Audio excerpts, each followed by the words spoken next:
আসসালামু আলাইকুম। প্রিয় দর্শক, অন্য মঞ্চের আলোচনায় আজ আমাদের সঙ্গে রয়েছেন। ভাবা গিয়েছিল মধ্যপ্রাচ্যের যুদ্ধ, আর যুদ্ধটা তো শুধু মধ্যপ্রাচ্যের নয়, মধ্যপ্রাচ্যের লড়াইটা হচ্ছে, কিন্তু তার অভিঘাত তো সারা পৃথিবী জুড়ে।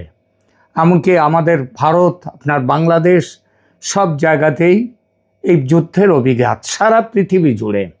তো সেই যুদ্ধ বোধহয় থেমে যাবার একটা আলোর দেখা যাচ্ছিল। মানে 2 সপ্তাহ যুদ্ধবিরতি ঘোষণা হয়েছিল, কিন্তু সেই আমেরিকা ও ইরানের মধ্যে সেই নড়বড়ে যুদ্ধবিরতি 2 সপ্তাহ তো দূরের কথা, যেদিন যুদ্ধবিরতি হলো সেই দিন থেকেই সেটা গোলমাল শুরু হয়ে গেছে।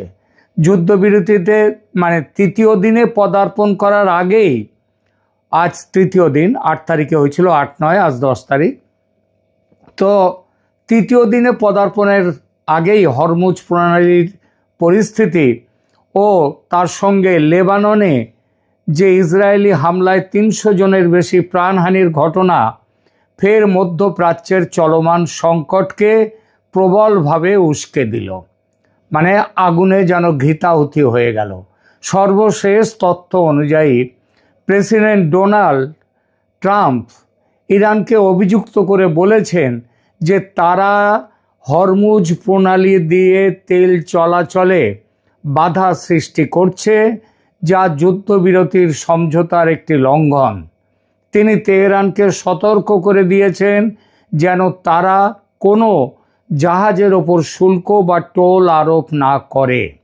ট্রাম্প বলেছেন, ইরানের সহযোগিতা থাকুক বা না থাকুক, হরমুজ প্রণালী দিয়ে তেলবাহী জাহাজের আনাগোনা চলবেই। এর মানেটা একটাই দাঁড়ায়, এই কথার মানে যে ট্রাম্প হরমুজ প্রণালীতে ইরান তার কর্তৃত্ব নিয়ে থাকবে, সেটা আর থাকতে দেবেন না। এটা সেই যুদ্ধবিরতির আগের জায়গায় ফিরে যাওয়া। তেহরানের পক্ষ থেকে প্রতিক্রিয়া যদিও বেশ কিছুটা সংযত। ইরানের সর্বোচ্চ নেতা, ধর্মীয় নেতা মোস্তাফা খামেনি, তিনি বলেছেন ইরান যুদ্ধ বাড়াতে চায় না, তবে তিনি স্পষ্ট করে দিয়েছেন যে ইরান তার সার্বভৌম অধিকার ছাড়বে না। এই সার্বভৌম অধিকারের মধ্যে হরমুজ প্রণালীর ওপর তাদের নিয়ন্ত্রণও অন্তর্ভুক্ত। কিন্তু প্রশ্ন ওঠে, হরমুজ প্রণালী কি একাই ইরানের জলসীমার অন্তর্ভুক্ত, নাকি অন্য কোনো দেশের অংশ আছে এর মধ্যে, নাকি কোনো দেশের অংশই নেই এর মধ্যে?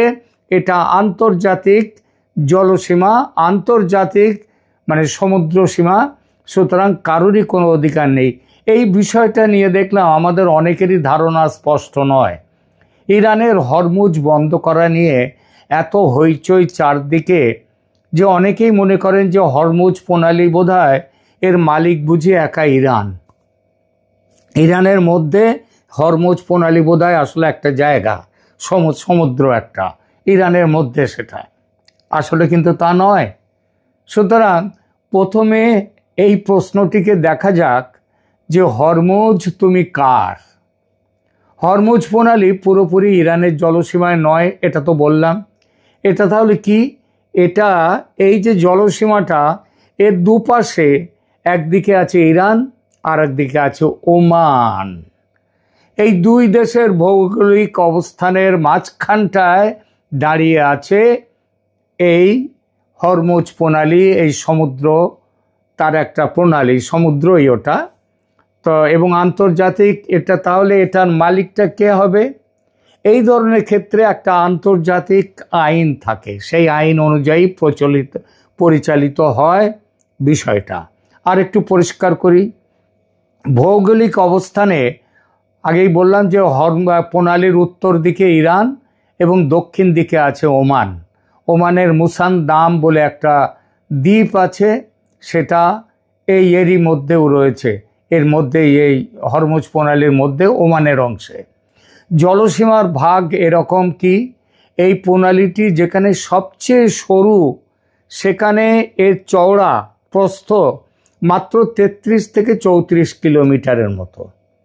আন্তর্জাতিক নিয়ম অনুযায়ী একটি দেশের জলসীমা তার উপকূল থেকে 12 নটিক্যাল মাইল পর্যন্ত, এই 12 নটিক্যাল মাইল মানে হচ্ছে 22 কিলোমিটার, এই পর্যন্ত তার থাকবে তার জলসীমা, তার ওপারে তার কোনো অধিকার নেই, সেটা আন্তর্জাতিক। এইটা হচ্ছে নিয়ম। যেহেতু এই সরু অংশ মাত্র 33 কিলোমিটার চওড়া, তাহলে 22 কিলোমিটার যদি দেয়া হয় ইরানকে আর 22 কিলোমিটার ওমানকে, তাহলে তো দরকার হয় 44 কিলোমিটার। কিন্তু যে অংশটা সবথেকে সরু যে অংশ, সেটাও বেশ কিছুটা, তার চওড়া হচ্ছে মাত্র 33 কিলোমিটার। সুতরাং 22 করে কেউ পায় না। তাই ইরান আর ওমান এখানে 21 কিলোমিটার করে 22 কিলোমিটারের পুরোটা পেতে পারে না। কিন্তু ইরান কোনো ছাড় দিতে রাজি নয়। প্রণালীটি খুব সরু, তাই এখানে ইরান এবং ওমান উভয় দেশেরই জলসীমা মিলেমিশে থাকে। এরা এতদিন এটা নিয়ে কেউ কোনো গোলমাল হয়নি। জাহাজ চলাচলের পথটা কীরকম আছে দেখা যাক। অনেকে ভাবতে পারেন যে এটা বোধহয় ইরানের দিক দিয়ে জাহাজটা বেশি চলাচল করে, কিন্তু সেরকম কোনো বিশেষ কোনো নেই। কারণ গভীরতার কারণে আন্তর্জাতিক যেসব বড় বড় জাহাজ চলাচল করে, তাদের প্রধান লেন, শিপিং লেন যেটাকে বলে, সেটা ওমানের জলসীমার ওপর দিয়ে গিয়েছে। আর পণ্যবাহী জাহাজগুলো ওই তেল নিয়ে যেগুলো আসে, সেগুলো ইরানের জলসীমার খুব কাছ দিয়ে বা ভেতর দিয়ে যেতে হয়। এইটা হচ্ছে নিয়ম। সমুদ্র সীমায় অধিকার বিষয়ে আন্তর্জাতিক আইন কি বলে? আন্তর্জাতিক আইন অনুযায়ী হরমুজ প্রণালী এটাকে আন্তর্জাতিক প্রণালী হিসেবে গণ্য করা হয়, যার ফলে কোনো দেশই এককভাবে এটি বন্ধ করার আইনি অধিকার রাখে না। ট্রানজিট প্যাসেজ নিয়মের অধীনে বিশ্বের সব দেশের বাণিজ্যিক জাহাজ এই পথ দিয়ে নির্বিঘ্নে যাতায়াত করত, এবং যতক্ষণ যাতায়াত করতে পারে, যতক্ষণ না তারা উপকূলের যে দেশগুলো, মানে এখানে ইরান আর ওমান, তাদের নিরাপত্তার জন্য যদি হুমকি না হয়ে থাকে, তাহলে যাতায়াত করতে পারবে। ইরান বলছে এখানে অনেক দেশের জাহাজ তাদের পক্ষে হুমকি, সেই জন্য তারা আটকে দিয়েছে। অর্থাৎ এটি ইরান এবং ওমান উভয়ের জলসীমার মধ্যে, কিন্তু আন্তর্জাতিক নৌপথ, কেউ এটাকে আটকাতে পারে না। আটকাতে পারে তখন যখন পাশে যে দেশগুলো দুটো আছে তাদের নিরাপত্তা বিঘ্নিত হয়। স্বাভাবিক সময়ে বিশ্বের মোট তেল গ্যাসের প্রায় 20% এই সংকীর্ণ জলপথ দিয়ে চলে, যা হরমুজ প্রণালীকে কেবল একটি নৌপথ নয়, বরং বিশ্ব অর্থনীতির জীবনরেখা হিসেবে প্রতিষ্ঠিত করেছে। কিন্তু ইরানে প্রথম মার্কিন ইসরায়েলি হামলার পর থেকে তেহরান এই প্রণালীতে প্রবেশ অধিকার নিয়ন্ত্রণ করছে। কাউকে যেতে দেবে, কাউকে যেতে দেবে না। জাহাজগুলোকে অনুমোদন দিয়ে, ভারতের জাহাজও আসছে, তাদেরকে স্পেশালি অনুমোদন দিয়েছে। চীন, রাশিয়া প্রথম থেকেই যাচ্ছিল, পাকিস্তানকেও ছেড়েছে, ইরাকের জাহাজও সেখান থেকে আসতে দিচ্ছে। তো এসবগুলো আছে, কিন্তু সব দেশের জাহাজ আসছে না। যুদ্ধবিরতির শর্ত যেটা ছিল, এই যে 2 সপ্তাহ যুদ্ধবিরতি, সেখানে হরমুজ প্রণালীকে আগের মতো খুলে দেওয়ার কথা ছিল, একটা প্রধান শর্ত। ইরান শুরুতে রাজি হলেও পরের দিকে ওই 8 তারিখেই যখন লেবাননে গিয়ে ইসরায়েল বোমা ফেলল, তখন ইরান আবার ওই পথ আটকে দিল। ব্যাপারটা বুঝলেন? তার মানে লেবাননে ইসরায়েলের হামলার প্রতিবাদে তারা আবার হরমুজ আটকে দিয়েছে। পরিসংখ্যান বলছে যুদ্ধবিরতি কার্যকর হওয়ার পর থেকে গত 3 দিনে মাত্র 10টা জাহাজ এই প্রণালী পার হয়েছে, যার মধ্যে মাত্র 4টে ছিল তেলবাহী ট্যাঙ্কার, যেগুলো ইরানের পাশ দিয়ে যাচ্ছে, আর 7টা ছিল অন্যান্য জাহাজ, তেলবাহী নয়, পণ্যবাহীও নয়। এটি স্বাভাবিকের তুলনায় প্রায় 90% কম। শত শত জাহাজ এখন প্রণালীর 2 মুখে আটকে আছে। ইরান কি বলছে এখন? ইরান তাদের নিয়ন্ত্রণের আরেকটি স্তর যোগ করছে। তারা বলছে জাহাজ পারাপারের জন্য টোল দিতে হবে। বিভিন্ন রিপোর্টে যা বলা হয়েছে যে ইরান দাবি করেছে প্রত্যেকটি ট্রানজিটের জন্য এক একটা জাহাজকে $20 লক্ষ চার্জ করা হতে পারে। মানে প্রতি ব্যারেল পিছু তেলের জন্য $1 করে দেওয়ার দাবি ইরান করেছে। এমন ইঙ্গিতও দিয়েছে ইরান যে এই টোল পেমেন্ট এটা মার্কিন ডলারে করা যাবে না, এটা হয় ক্রিপ্টোকারেন্সিতে পেমেন্ট করতে হবে বা চীনের ইউয়ানে এর পেমেন্ট করতে হবে, মার্কিন ডলারে নয়। কারণটা সহজবোধ্য, যে তাদের বেশিরভাগ ব্যবসায়ী হচ্ছে চীনের সাথে, সুতরাং চীনের সাথে ওই ব্যবসাগুলো টাকাটা ইউয়ানে পেলে তাদের সুবিধে। আর আমেরিকারও অর্থনৈতিকভাবে আমেরিকাকেও ডাউন করা গেল। ইরানের রাষ্ট্রীয় সংবাদ মাধ্যম এটিকে যুদ্ধ বিধ্বস্ত দেশ পুনর্গঠনের জন্য তহবিল সংগ্রহ বলে ঘোষণা দিয়েছে। আন্তর্জাতিক আইন বিশেষজ্ঞরা বলছেন যে নৌ চলাচলের স্বাধীনতা রয়েছে, সুতরাং কোনো পেমেন্ট বা টোল ছাড়াই জাহাজ চলাচল করতে পারবে, মানে টোল ছাড়াই। হরমুজ প্রণালী অন্য যে কোনো সামুদ্রিক পথের মতোই মানব জাতির জন্য একটি উন্মুক্ত সম্পদ, এখানে কারোর দখল নেই। শেষ পর্যন্ত পরিস্থিতি এমন দাঁড়িয়েছে যে যুদ্ধবিরতি কোনো মতে টিকে থাকলেও একটি গুরুত্বপূর্ণ জলপথ এটা ইরানের কঠোর নিয়ন্ত্রণে রয়েছে, এবং এই পথের নিয়মাবলী কে নির্ধারণ করবে, কিভাবে নির্ধারণ করবে, সেটা নিয়ে উত্তেজনা বাড়ছে। এর মধ্যে একটা মজার কথা শুনুন। বিজনেসম্যান ট্রাম্প এখানেও একটা ব্যবসার খেলা খেলতে গিয়েছেন। তিনি প্রস্তাব দিয়েছেন হরমুজ প্রণালী নিয়ন্ত্রণ করা ও টোল আদায়ের ব্যাপারটা ইরান ও আমেরিকা মিলেমিশে দেখবে যৌথভাবে। অর্থাৎ তাহলে কি আমেরিকার প্রস্তাব ট্রাম্প সাহেবের, টাকা পয়সা যা টোল থেকে উঠবে দুভাগ করে বাটোয়ারা করে নেবেন। ইরান এই প্রস্তাবে এখনও সম্মতি বা অসম্মতির কথা কিছু বলেনি, তবে সারা বিশ্বে শোরগোল পড়ে গিয়েছে। পৃথিবীর বহু দেশ আপত্তি তুলেছে এই ব্যবস্থায়, যে কেন আমরা টাকা দেব, তোমরা মিলেমিশে ভাগ করে নেবে, এটা আবার কি।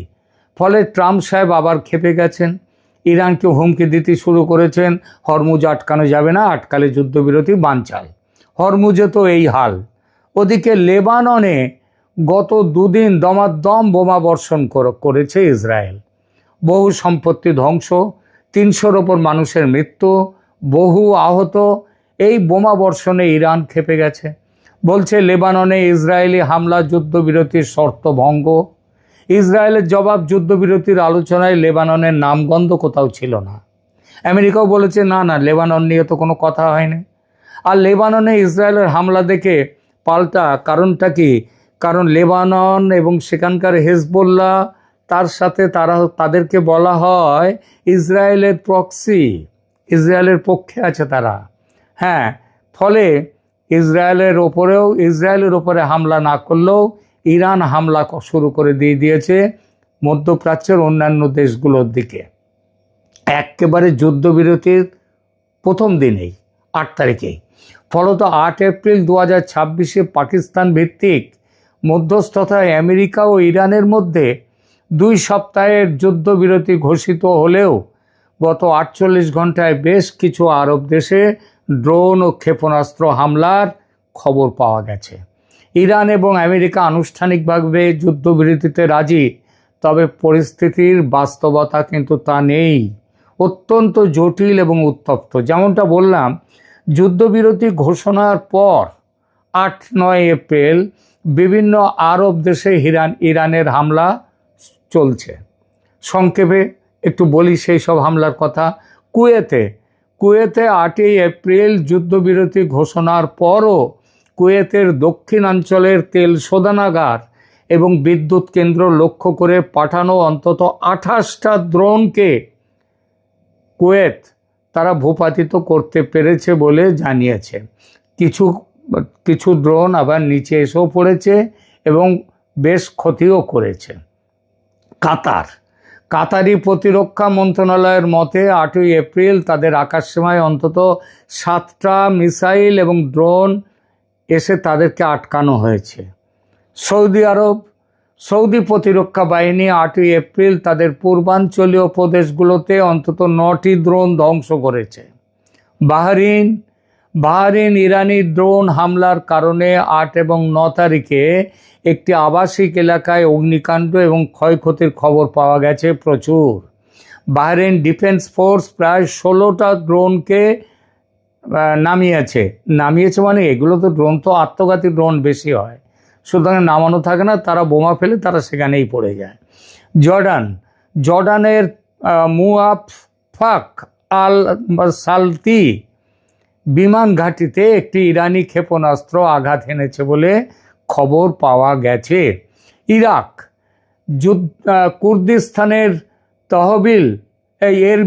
কুর্দিস্তানের এরবিল এবং হারির বিমানবন্দরে ড্রোন হামলা করেছে ইরান। তবে ইরাকি সশস্ত্র গোষ্ঠীগুলো পরে 2 সপ্তাহের যুদ্ধবিরতি পালনের ঘোষণা দিয়েছে। মানে ইরাকের ভেতরে ইরানের পক্ষে যারা আছে তারা বলেছে না 2 সপ্তাহ আর হবে না কিছু। লেবানন ইস্যুতে ইসরায়েল এবং আমেরিকা দাবি করেছে যে এই যুদ্ধবিরতি লেবাননের ক্ষেত্রে প্রযোজ্য নয়, ইরান বলছে প্রযোজ্য। ফলে ইসরায়েল দক্ষিণ লেবানন ও বেইরুটে হিজবুল্লাহর লক্ষ্যবস্তুতে অপারেশন ইটারনাল ডার্কনেসের মাধ্যমে ব্যাপক বিমান হামলা চালিয়ে যাচ্ছে। এর প্রতিক্রিয়ায় হেজবুল্লাহ 9 এপ্রিল থেকে ইসরায়েলের ওপরেও পুনরায় হামলা শুরু করে দিয়েছে। তাহলে যুদ্ধবিরতির আসল চেহারাটা দেখলেন? এই যে যুদ্ধবিরতি এটা কদিন হবে থাকবে ঘোর সন্দেহ আছে। ঘোর সন্দেহ এখনও একমাত্র এখানে ইসরায়েল তার বাঁচা মরার লড়াই হিসেবে বেছে নিয়েছে, আবার এই বাঁচা মরার লড়াই ইরানের কাছেও। আর আরব দেশগুলো এই 2 শক্তির চাপে এবং আমেরিকা আরব দেশগুলোতে ঘাঁটি গেড়েছে, সুতরাং তারাও যুদ্ধের শিকার হচ্ছে। এই পরিস্থিতি থেকে পরিত্রাণের পথ ছিল আজ 10ই এপ্রিলে আজকেই ইসলামাবাদের শান্তি বৈঠক। সেখানে ইরানের 10 দফা দাবি আর আমেরিকার 15 দফা দাবি নিয়ে বৈঠকের কথা ছিল, কিন্তু সে বৈঠক এক অদ্ভুত কারণে ভেস্তে গেছে। কারণটা কি জানেন? গতকাল পাকিস্তানের পররাষ্ট্রমন্ত্রী ইসাক দার এক পোস্ট দিয়ে বলেছেন ইসরায়েল লেবাননে গণহত্যা চালাচ্ছে। ব্যাস, এতেই ক্ষেপে লাল ইসরায়েল।